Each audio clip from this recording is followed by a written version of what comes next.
Want to know how to download Trello app in your device? You would want to download Trello app to create boards, lists, and cards to organize your tasks and project visually.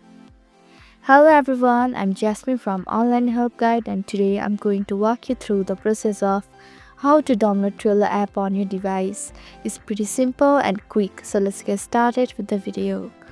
Firstly, tap on the Play Store app on your screen.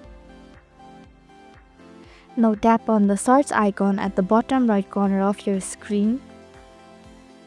Then tap on the search bar at the top of your screen. Now search for Trello app.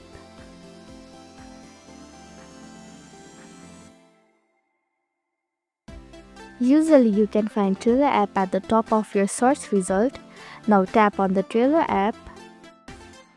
Likewise, tap on the install button to download it. It might take few seconds for it to download. Now tap on the open button. So this is how you can download Trello app on your device. Thank you for watching Online Help Guide. Hope this video was helpful. If it was, then hit the like button and comment down if you have any questions or feedback. Also, if you are new to our channel, please subscribe and hit the bell icon so that you don't miss our upcoming videos.